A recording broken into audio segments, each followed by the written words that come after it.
الحمد للہ رب العالمین والصلاة والسلام علی سید المرسلین وعلی آلہ واصحابہ الطاہرین اجمعین اما بعد فاعوذ باللہ من الشیطان الرجیم بسم اللہ الرحمن الرحیم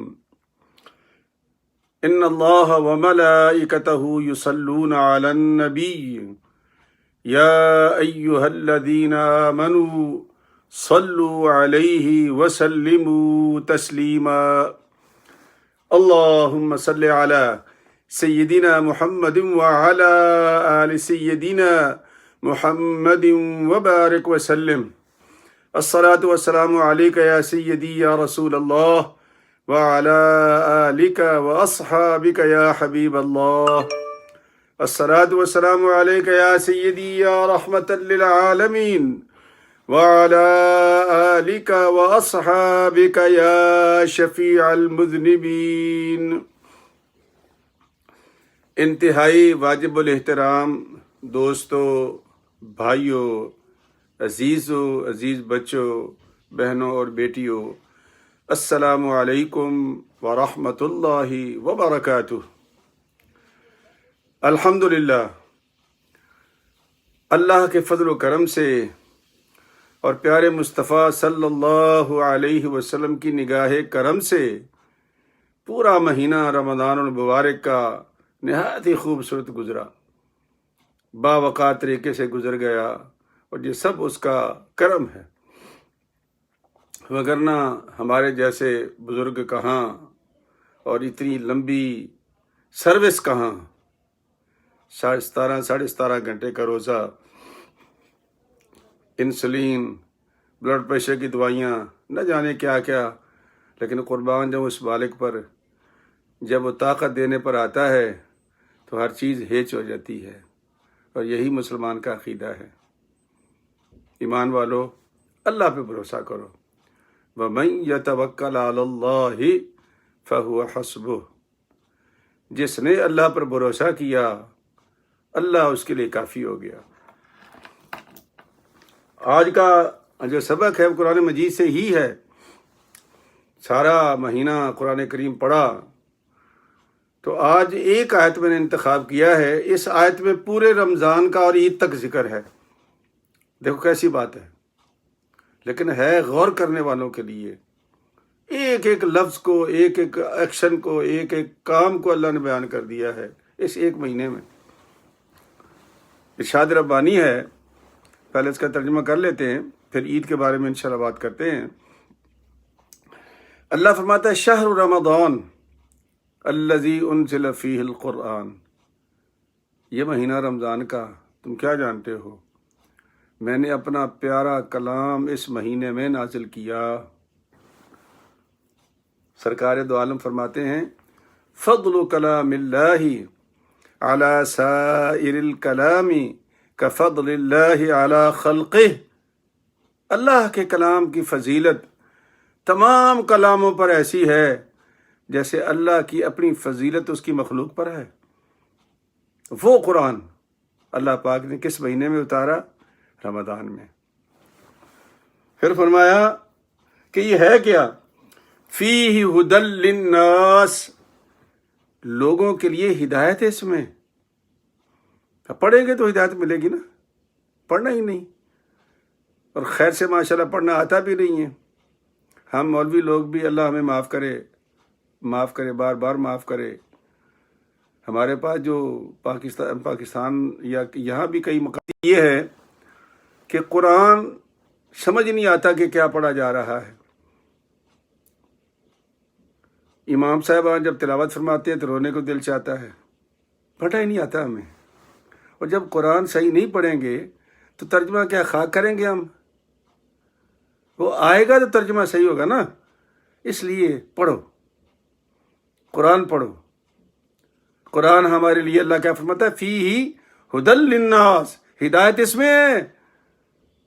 ہم ادھر ادھر تلاش کرتے رہتے ہیں ہدایت، نہیں، ہدایت اس میں ہے۔ وَبَيِّنَاتٍ مِّنَ الْهُدَى وَالْفُرْقَانِ، ہر چیز کو اللہ نے کھول کر ہدایت کو بیان کر دیا، ہر چیز کھول کر، کوئی شاید ڈھکی چھپی نہیں ہے۔ فرقان فرق کرتی ہے، کیا نا فرق کہ یہ خبیث ہے یہ طیب ہے۔ کیوں اللہ نے فرمایا کہ محبوب فرما دو میرے بندوں سے وَلَوْ أَعْجَبَكَ كَثْرَةُ الْخَبِيثِ قُلْ لَا يَسْتَوِي الْخَبِيثُ وَالطَّيِّبُ وَلَوْ أَعْجَبَكَ كَثْرَةُ الْخَبِيثِ فَاتَّقُوا اللَّهَ يَا أُولِي الْأَلْبَابِ لَعَلَّكُمْ تُفْلِحُونَ۔ صدق اللہ العظیم۔ یہ سورہ بقرہ کی 185 آیتیں جو پڑھ رہا ہوں میں، یہ آپ پڑھیں اپنے قرآن میں، آپ کو ثواب ہوگا انشاءاللہ۔ یہ جو شہر رمضان والی آیت کر رہا ہوں، تو اللہ فرماتا ہے کہ محبوب میرے بندوں سے کہہ دو کہ خبیث اور طیب ایک جیسے نہیں ہوتے۔ اگر خبیثوں کا اجتماع ہو جائے اور وہ کہیں جی ہم زیادہ ہو گئے، ہمارے ووٹ زیادہ ہیں تو ہم جیت کے، اللہ کہتا ہے نا، وہ ایک بندہ جو کھڑا ہے وہ سچا ہے، چونکہ وہ سچا ہے میں اس کے ساتھ ہوں۔ والفرقان فرق کا لیمیز اللہ الخبیث من الطیب۔ محبوب میں نے آپ کو بھیجا اس لیے ہے کہ آپ خبیث اور طیب کو الگ کر دیں۔ یہ کیسے ہو سکتا ہے جی سارے ٹھیک ہیں؟ سارے کیسے ٹھیک ہوں گے؟ کوئی نہ کوئی غلط تو ہوگا نا، جو غلط بات کرتا ہے وہ غلط ہے، جو صحیح کرتا ہے وہ صحیح ہے۔ ہاں ویسے حکم یہ کہ خذ ما صفا ودع ما قدر، جو چیز اچھی ملتی لے لو، بری ملتی چھوڑ دو، وہ اپنا ہو یا غیر ہو اس سے کوئی غرض نہیں، لے لو۔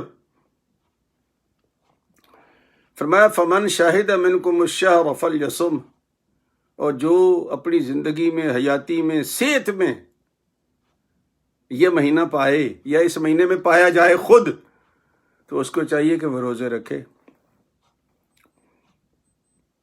ومن کان منکم مریضا او علی سفر فعدۃ من ایام اخر، جو بیمار ہو جائے، مریض ہو جائے یا سفر پہ چلا جائے تو وہ الگ کر دے، اپنے آپ کو روزہ نہ رکھے۔ مریض جب ٹھیک ہو رکھ لے، مسافر جب مقیم ہو تو رکھ لے۔ نبی کریم صلی اللہ علیہ وسلم ایک مرتبہ گزر رہے تھے تو ایک بندہ، گرمیوں کا موسم تھا تو درخت کے نیچے بے ہوش پڑا تھا، لوگ اس کے منہ پہ چھینٹے مار رہے تھے۔ سرکار نے پوچھا کیا ہوا؟ کہا یا رسول اللہ یہ روزے کی وجہ سے بے ہوش ہو گیا ہے۔ سرکار نے اوہو، جب اللہ نے کہا تھا کہ سفر میں روزہ مت رکھنا تو یہ کیا نیکی ہے؟ یہ کوئی نیکی نہیں جو تجھ نے کی ہے، جس نے اللہ کے حکم کی خلاف ورزی کی ہے، یہ کوئی نیکی نہیں ہے۔ کہ جو رخصت ملی ہے مالک نے کوئی سوچ سمجھ کے دی ہوگی نا، اگر رخصت ہے اس کا حق استعمال کرو۔ وہ جب سفر میں نمازیں ہوئی نا قصر، تو ایک صحابی نے پوچھا یا رسول اللہ اب تو سفر ختم ہو گیا ہے، جنگ بھی ختم ہو گئی ہے، اب؟ سرکار نے فرمایا جب قصر کی اجازت مل ہی گئی ہے تو پوچھ کے تم نے پھر پوری ضرور کرنی ہے، فائدہ اٹھاؤ۔ کیوں؟ آگے اللہ فرماتا ہے کہ یرید اللہ بکم اليسر ولا یرید بکم العسر، اللہ تمہارے لیے آسانیاں چاہتا ہے، تمہارے لیے سختی نہیں چاہتا، نہ پیار چاہتا ہے، عطا چاہتا ہے، دھکے نہیں دیتا وہ۔ یرید اللہ بکم اليسر، اس لیے تو اللہ کے پاک پیغمبر نے ان مولویوں کو، میرے جیسے مولویوں کو، اماموں کو منع کیا تھا کہ نمازیوں کو دیکھ کے نماز پڑھایا کرو۔ حضرت سیدنا عبداللہ بن مسعود مسجد میں گئے کہ مولوی صاحب آواز کر رہے تھے، صحابی تھے، وہ بھی اللہ کے نیک بندے تھے، تو وہ ڈرا رہے تھے لوگوں کو جہنم کی، اور یہ لمبے لمبے سانپ اور یہ گنجے گنجے سانپ اور پتہ نہیں کیا کیا بتا رہے تھے۔ حضرت عبداللہ بن مسعود پیچھے کھڑے رہے۔ جب اس کی تقریر ختم ہوگی تو آپ آگے آئے، کہا لوگوں جو بیان ہو رہا تھا وہ بہت خوبصورت بیان تھا، آؤ میں تمہیں آپ بتاتا ہوں کہ میرے رب نے فرمایا قل یا عبادی الذین اسرفوا علی انفسہم لا تقنطوا من رحمت اللہ ان اللہ یغفر الذنوب جمیعا انہ هو الغفور الرحیم۔ میرے رب نے فرمایا میرے بندو میری رحمت سے نا امید نہ ہونا، گناہ گار ہو گئے تو کیا ہوا، میری بارگاہ میں توبہ کر لو، میں سارے گناہ معاف کر دوں گا، اگرچہ تم گناہوں کے اندر چھپ جاؤ۔ یہ صحابہ کی عادت تھی۔ تو اللہ فرماتے ہیں، اب ذرا غور کرتے جائیں کہ پورے رمضان کو کیسے اللہ نے کور کیا ہے۔ وَلِتُكَبِّرُوا اللَّهَ عَلَى مَا هَدَاكُمْ، اب عید کا بیان آ گیا، وَلِتُكَبِّرُوا اللَّهَ عَلَى مَا هَدَاكُمْ۔ ختم ہو گیا رمضان تو تکبیریں پڑھو، میری کبریائی بیان کرو۔ اس لیے اللہ کے نبی صلی اللہ علیہ وسلم نے یہ جو نماز پڑھائی ہے نا، یہ سنت مؤکدہ ہے۔ 2 ہجری میں سرکار نے یہ عید پڑھائی تھی، 2، اور اس کے بعد چھوڑی نہیں آپ نے، تو یہ سنت مؤکدہ ہے۔ اس لیے اس کو واجب کے درجے میں رکھا، اور واجب 6 تکبیروں کے ساتھ۔ پریشان نہ ہوا کریں، ہم تو جمعے چھوڑ کے بیٹھے ہوئے ہیں مسجد میں، نماز فرض چھوڑ کے بیٹھے ہوئے ہیں، اور سنت پاک کے لیے یار ہم پریشان ہونا چاہیے، پر باقی سنتوں کو بھی پریشان ہو جایا کرو۔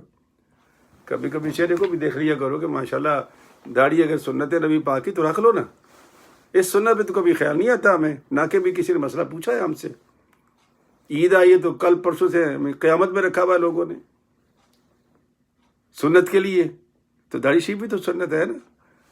کہتے جی بیگم گھر نہیں کچھ نہیں دے گی، بھائی جو آ گئی وہ نہیں جائے گی، فکر نہ کریں آپ، انشاءاللہ وہ آپ کی داڑھی کے ساتھ گزارے گی، وفا بھی کرے گی انشاءاللہ۔ کر کے دیکھو، ایک سنت پہ کیوں ضد کرتے ہو، باقی سنتوں پر بھی عمل کرو، اور سب سے پہلی سنت تو تمہارے چہرے کی ہے، اس پہ عمل کرو۔ بتایا ہے نا کہ سنت پہ عمل کیا میں نے۔ عید کی سنت پہ بڑا شوق سے عمل کرتے ہو، بھائی نئے کپڑے ملتے ہیں، خوشبو ملتی ہے، سیویاں ملتی ہیں، پتہ نہیں کیا کیا ملتا ہے، جفیاں ملتی ہیں، عیدیاں ملتی ہیں، اس لیے اپنا بھلا سوچتے ہو، اپنی عاقبت کا بھی بھلا سوچا کرو۔ پہلا رمضان شروع ہوتا ہے، لوگ مجھ سے شکاتے، مولوی صاحب وہ عید کب ہوگی؟ او بھائی رمضان تو رکھ لو پہلے، عید بھی آ جائے گی بیچاری، اس نے کہاں جانا ہے؟ اور پتہ ہے آپ کو عید کی قضا کوئی نہیں ہوتی نا، تو عید کے لیے پریشان نہ ہوا کریں، پریشان نہ ہو تو نماز کے لیے ہوا کرو، جو فرض ہے، جس کی قضا ہے۔ جمعہ فرض ہے، جس کی قضا ہے، عید کی کوئی قضا نہیں ہے۔ فرمایا وَلِتُكَبِّرُوا اللَّهَ، 6 تکبیریں، اگر سعودی عرب میں جائیں گے تو 12 تکبیریں، بعض ائمہ کے نزدیک 12 ہیں، بعض کے نزدیک 6 ہیں، لیکن جو امام آپ کو مل جائے، 12 والا مل جائے تو بھی ٹھیک ہے، 6 والا مل جائے تو بھی ٹھیک ہے۔ اللہ کا نام ہی بلند کرنا ہے نا، یہ کوئی ضد نہیں ہے، نہ کوئی لڑائی جھگڑا ہے اس بات پر۔ تو جی ہوتی نہیں نماز، کیوں نہیں ہوتی بھائی؟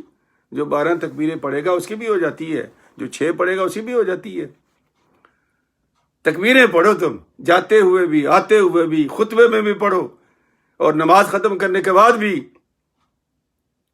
تکبیر پڑھو اللہ کی، اللہ کا نام بلند کرو۔ وَلِتُكَبِّرُوا اللَّهَ عَلَى مَا هَدَاكُمْ، کس بات کے لیے تکبیر پڑھو؟ کہ یا اللہ تیرا کتنا شکر ہے کہ ہمارے جیسے کتنے لوگ ہیں جو روزہ نہیں رکھتے، تراویح نہیں پڑھتے، نماز نہیں پڑھتے، یا اللہ تو نے ہمیں اپنی بارگاہ میں کھڑے ہونے کا شرف عطا کر دیا، اس بات کا شکر ادا کرو۔ یہ شکر نہیں ہوتا، وہ دعا مانگ رہی تھی نا بی بی رابعہ بصریہ رحمۃ اللہ علیہا، کسی زمانے میں وہ کسی گھر میں کام کرتی تھی، سارے ایسے لوگ گزرے ہیں سارے جنہوں نے زندگی میں کچھ لیا ہے، تو دعا مانگ رہی تھی رات کو تہجد کے وقت میں، یا اللہ جو تجھے مجھ سے محبت ہے، تجھے اس محبت کا واسطہ میرا یہ عمل قبول کر لے۔ وہ مالک کو جاگ آ گئی، تو اٹھ کے کھڑا ہو گیا، اس نے کہا رابعہ کو عقل کرو، تم اتنی سیانی عورت ہے تو، اور یہ کیا دعا کر رہی تو کہ یا اللہ جو تجھے مجھ سے محبت ہے؟ کیا مطلب؟ پتہ ہے بی بی صاحب نے کیا جواب دیا تھا؟ یہ یاد کرنے والا سبق ہے ان کا، یاد رکھنے والا سبق ہے ان کا۔ فرمایا اگر اسے مجھ سے محبت نہ ہوتی نا تو میں مصلی پر نہ ہوتی اور تو بستر میں نہ ہوتا۔ یہ اس کی محبت ہے کہ میں یہاں بیٹھی ہوں، میری محبت ہوتی تو بھی تو مسلمان ہے، تو بھی تو وہی کلمہ پڑھتا ہے، تو بستر پر بھی کیوں ہے؟ اس لیے اس کی محبت، اس کا کرم، اس کا فضل ہم پہ ہوا، اور ہم اللہ کی بارگاہ میں کھڑے ہو گئے۔ اور پھر فرمایا وَلَعَلَّكُمْ تَشْكُرُونَ، تاکہ تم شکر گزار میرے بندے بن جاؤ۔ یہ یوم شکر بھی ہے.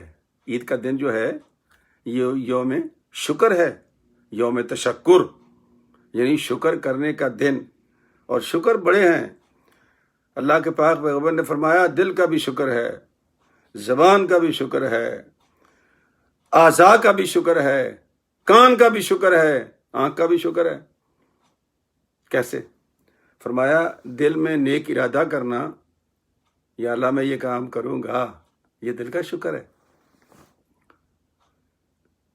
اور اس کے بعد زبان سے اقرار کرنا، یہ اس کا شکر، یہ زبان کا شکر ہے، یہ زبان کا شکر ہے. اور کان کا شکر کیا ہے؟ کہ یا اللہ میں کوئی بری بات نہیں سنوں گا، کسی کی غیبت نہیں سنوں گا، میں آگے چلا جاؤں گا، چھوڑ دوں گا. آنکھ کا کیا ہے؟ کہ غلط کام نہیں دیکھوں گا. کان کا یہ ہے کہ میں غلط بات نہیں سنوں گا. اور فرمایا کہ آنکھ سے اگر کسی مسلمان کا کوئی عیب دیکھوں گا تو پردہ پوشی کروں گا. یہ آنکھ کا شکر ہے. کسی کی غیبت سنوں گا تو آگے نہیں بتاؤں گا لوگوں کو، یہ کان کا شکر ہے. حضرت عمر بن عبدالعزیز تشریف فرماتے، کچھ ایک گروپ آیا ان سے ملنے کے لیے. تو کچھ بزرگ تھے، کوئی نوجوان تھے. تو ان میں ایک نوجوان کھڑا ہو گیا. جب بات کرنے لگا تو حضرت عمر بن عبدالعزیز نے فرمایا بیٹا بیٹھ جاؤ، یہ بڑے بیٹھے ہیں نا، بات کرنے دو. نوجوان نے کہا خلیفہ جی قیادت کے لیے بوڑھا ہونا شرط ہے؟ اگر بوڑھا ہونا ہی شرط ہوتا تو آپ سے زیادہ عمر کے لوگ یہاں بیٹھے ہوئے ہیں، آپ خلیفہ کیوں ہیں؟ حضرت عمر بن عبدالعزیز نے سر جھکا لیا، کہا بات خوب چاہتے تھے. اچھا کیا بھائی کیا کہنا چاہتا ہے تو؟ کہنے لگا جناب میں کہنا یہ چاہتا ہوں کہ ہمیں کوئی تکلیف نہیں ہے، آپ کے آنے سے روٹی صحیح مل رہی ہے، مکان صحیح مل گئے ہیں، کپڑا صحیح مل رہا ہے، روٹی کپڑا مکان، ہمیں کوئی تکلیف نہیں ہے. تو آپ نے پوچھا پھر اتنا سفر کیوں کیا ہے؟ میرے پاس جو چل کر آئے ہو اس کی وجہ کیا؟ کہنے لگا جی اس زبان سے تمہارا شکریہ ادا کرنے آئے ہیں کہ تیرے اس عہد میں اللہ پاک نے ہمیں ہر مصیبت اور مشکل سے بچا لیا ہے، صرف زبان سے تیرا شکر ادا کرنے آئے ہیں. یہ ہے شکر. اس لیے ماں باپ کے بارے میں بھی حکم ہے انشکر لی ولی والدیک، ماں باپ کا بھی شکر ادا کر، اللہ کا بھی کر، ماں باپ کا بھی کرنا چاہیے ہمیں. تو میرے مالک نے فرمایا کہ یہ یوم شکر ہے، اور یہ عید کا دن یوم شکر کا دن ہے. اور عید کہتے ہیں بار بار آنے والا، عود میں سے یعنی بار بار آنے والا دن. اور اس کا نام ہے عید الفطر، دوسرے کا نام ہے عید الاضحیٰ. تو اس وقت بتاؤں گا یہ عید الفطر. فطر کسے کہتے ہیں؟ ناشتے کو. اس لیے عربی زبان میں فطیرہ پراٹھے کو کہتے ہیں، چونکہ ناشتے میں پراٹھا کھاتے ہیں تو اس لیے اس کو کہتے ہیں فطیرہ. اور فطر کا معنی کیا ہے؟ چونکہ روز روزہ ہوتا ہے، لہذا اس عید کو ناشتہ کر کے پڑھنا یہ سنت ہے. اس لیے اس کا نام عید الفطر ہے، یعنی وہ عید جو ناشتہ کر کے پڑھی جائے. خالی پیٹ عید نہیں پڑھنی چاہیے، بھاگم بھاگ سوئے اٹھے منہ دھویا چل پڑے.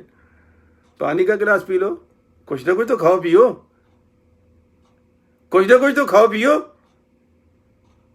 اس کو کہتے ہیں عید الفطر. اور یہ جیسا کہ میں نے بتایا کہ 2 ہجری میں اللہ کے نبی نے پڑھی پھر چھوڑی نہیں، تو یہ سنت موقدہ تھی. اللہ کے نبی نے چونکہ حکم دیا پڑھو تو واجب ہو گئی. اور واجب کی قضا نہیں ہوتی میری جان. اس لیے داڑھی سنت ہے، اور اتنی ہی سنت ہے جتنی عید ہے. اس پہ بھی زور دیا کرو. بچوں کے ساتھ حسن سلوک کرنا سنت ہے، اس پہ بھی اتنا ہی زور دیا کرو جتنا اس عید پہ زور دیتے ہو. خرچ کرنا اپنی بال بچے پر، اولاد پر سنت ہے. کیا کرو خرچ، ہاتھ نہ کھینچا کرو، اور اسراف بھی نہ کرو، ضائع بھی نہ کرو. اللہ اکبر. حضرت فاروق اعظم رضی اللہ تعالیٰ عنہ باہر نکلے تو ان کا بیٹا آیا چھوٹے تھے بھی، تو انہوں نے ایک قمیص ایسی پہنی ہوئی تھی، عید کا دن تھا، جو پرانی تھی. تو حضرت عمر فاروق کی آنکھوں میں آنسو، کہ خلیفہ تھے وہ، آنکھوں میں آنسو آ گئے. کہا بیٹا مجھے افسوس ہے کہ میں تجھے نئی قمیص نہیں دلا سکا، میرا دل رو رہا ہے. تو کہنے لگا ابا جی رونے کی کوئی ضرورت نہیں ہے. بیٹے نے کہا ابا جی رونے کی کوئی ضرورت نہیں ہے، آپ راضی ہو؟ کہا ہاں میں راضی ہوں. تو فرمایا آپ راضی ہو تو اس کا مطلب یہ کہ میرا رب بھی راضی ہے. اور جس بندے کو رب کی رضا باپ کی رضا کے ساتھ مل جائے اسے اور کیا چاہیے؟ اس قمیض کی کیا حیثیت ہے؟ یہ لوگ تھے وہ جو عید منایا کرتے تھے. ہمیں تو مصیبت بڑی ہوتی ہے، ہمارے تو ریکس بھرے ہوتے ہیں کپڑوں سے، صبح سے لے کے شام تک ادھر سے ادھر کرتے رہتے ہیں، پھر ادھر سے ادھر کرتے رہتے ہیں. کون سا سوٹ پہنوں؟ اور خواتین تمہاری اللہ ماشاء اللہ سبحان اللہ، بکسے بھی بھرے ہوتے ہیں، ریک بھی بھرے ہوتے ہیں، پھر بھی کہتے ہیں کوئی ڈھنگ کا کپڑا ہی نہیں ہمارے پاس. تو یہ لوگ تھے پرانی قمیصیں پہنا کرتے تھے، پھٹے ہوئے کپڑے پہن لیتے تھے، پیوند لگے کپڑے پہن لیتے تھے، اور پھر خوش رہتے تھے، اللہ کی رضا تلاش کرتے تھے. کاش ہم بھی ایسے ہی بن جائیں، کاش ہم بھی ایسے ہی بن جائیں، اللہ کی رضا کو تلاش کرنے والے. امام شاہ بھی فرماتے ہیں کہ اصل میں واقعہ کیا ہے؟ اصل میں واقعہ یہ کہ انسان حریص ہے، حرص بڑا ہے اس میں، لالچ، اور یہ اس کو آگے نہیں بڑھنے دیتا. پھر وہ امام شاہ بھی رحمۃ اللہ علیہ، بہت بڑا مفسر گزرا، یہ محدث بھی ہے، کہتے ہیں کہ میرے زمانے میں ایک بندہ بڑا ہی حریص تھا. اس نے ایک چڑیا پکڑی، اللہ نے اس کو زبان دی. چڑیا کو پوچھا کہ بھائی تم کیا کرو گے میرا؟ کہا میں تجھے ذبح کروں گا، بھونوں گا، کھاؤں گا. کہا اگر تم مجھے چھوڑ دو، آزاد کر دو، تو میں تجھے 3 کام کی باتیں بتاؤں گی.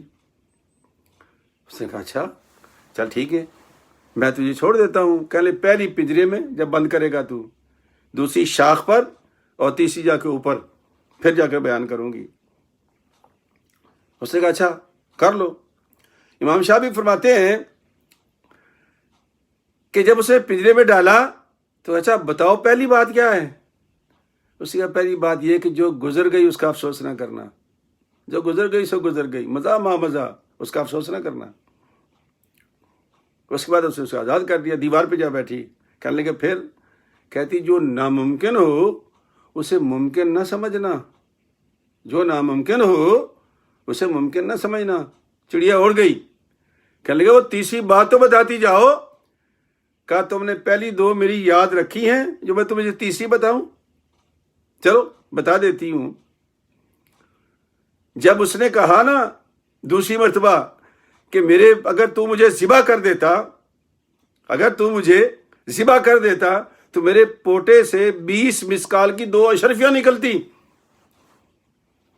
او ہو پھر غلطی کی میں نے؟ چڑیا نے کہا نہیں غلطی نہیں کی، یہ ناممکن ہے. میرا گوشت پوش چمڑا بمڑا جو کچھ بھی ملا کے تولنا تو میرا اپنا وزن 20 مسکال نہیں ہے، تو میرے پوٹے میں 20 مسکال کی 2 اشرفیاں کیسے آ جائیں گی؟ اور اس کے بعد اڑ گئی. آپ فرماتے ہیں کہ حریص جو ہے یہ اس کی کیفیت ہے. اسی تو سرکار دو عالم سے فرماتے ہیں کہ بندے کے 3 دوست ہوتے ہیں. پہلا دوست ہوتا ہے قبر تک، موت تک رہتا ہے، اور وہ مال ہے. موت ختم، پیسہ ختم، ہر شے گئی. پھر فرمایا کہ پھر قبر ہے، قبر تک اس کے رشتہ دار عزیز و قربا بیٹے اولاد رہتی ہے. اس کے بعد ختم، وہ بھی ختم. فرمایا تیسرا مرحلہ ہے اس کے اعمال کا، وہ ہمیشہ رہے گا، اللہ کی بارگاہ میں پیش ہونے تک رہے گا. اس لیے اللہ کے نبی نے فرمایا کہ میرے مالک نے کہا ہے نا کہ وَلَا تَنْسَ نَصِيبَكَ مِنَ الدُّنْيَا وَأَحْسِن كَمَا أَحْسَنَ اللَّهُ إِلَيْكَ.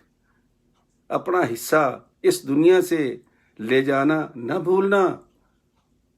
احسان کر لوگوں پر جس طرح اللہ پاک نے تیرے اوپر احسان کیا ہے. تو دوستو یہ جو عید کا دن ہے یہ بار بار آنے والا دن ہے، لوٹ کر آنے والا دن ہے. اس میں خوشی ہے. سرکار دو عالم فرماتے ہیں عید کا دن ہوتا ہے، اللہ فرشتوں سے کہتا ہے فرشتوں میرے بندوں نے پورا رمضان گزارا، پورے روزے رکھے، آج وہ میری بارگاہ میں جھکنے آ رہے ہیں، پھیل جاؤ زمین میں، پھیل جاؤ زمین میں، پھیل کے زمین کے ہر مسلمان کے دروازے پہ کھڑے ہو جاؤ۔ وہ تکبیریں پڑھتا ہوا جب باہر نکلے گا تم ان کے ساتھ ساتھ ہو لینا اور ان کو خوشخبریاں دینا۔ کس بات کی؟ کہتے ہیں سوائے جنوں انس کی کوئی نہیں سن سکتا۔ خوشخبری دینا کہ اللہ کے بندو تم نے سارا مہینہ اللہ کو راضی کیا، اللہ نے آج تجھے راضی کر دیا ہے کہ تیرے سارے گناہ بخش دیے۔ یہ عید کے دن کی بات ہے، اور یہ عید کا دن تشکر ہے، شکر کا دن ہے۔ اللہ فرماتا ہے کہ میرے بندے لئن شکرتم لازیدنکم، اگر تو شکر کرنا شروع کر دے گا تو میں تیرا رزق بڑھاتا چلا جاؤں گا۔ تو دوستو اللہ تبارک و تعالی ہمیں توفیق دے کہ ہم اس کا شکر ادا کریں، آج اپنے آپ کو برباد نہ کریں، اچھے اچھے کام کریں۔ رات گزر گئی، لیلۃ الجائزہ تھی، یقیناً میں نے عرض کیا تھا کہ تہجد کے ٹائم 2 نفل پڑھ لینا اٹھ کے، امید ہے آپ نے پڑھے ہوں گے، وہ بڑے قیمتی نفل ہیں 2، بے شک 2 ہی پڑھا کرو، اٹھ کے پڑھ لیا کرو، 5-7 منٹ لگتے ہیں، زیادہ ٹائم نہیں لگتا، لیکن اتنے قیمتی ہے کہ میں بیان نہیں کر سکتا۔ تو اس لیے آج کا دن بھی اللہ ہمارا اچھا گزارے، اور میری طرف سے آپ سب لوگوں کو عید مبارک ہو۔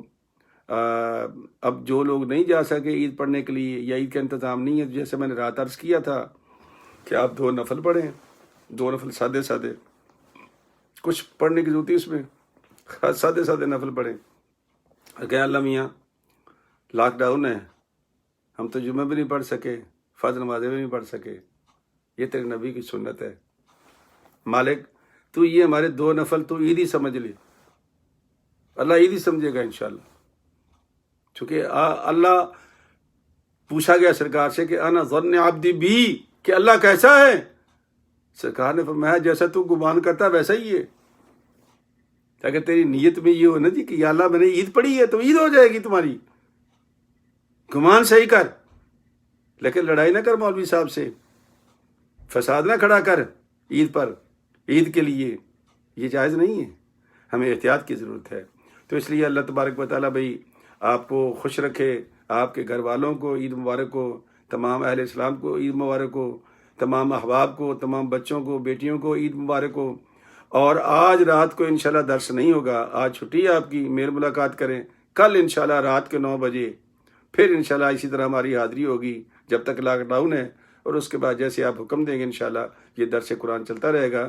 تو انشاءاللہ کل اللہ کے فضل و کرم سے آج اتوار پیر کی شام کو انشاءاللہ پھر 9 بجے آپ کے ساتھ ملاقات ہوگی۔ السلام علیکم ورحمۃ اللہ وبرکاتہ۔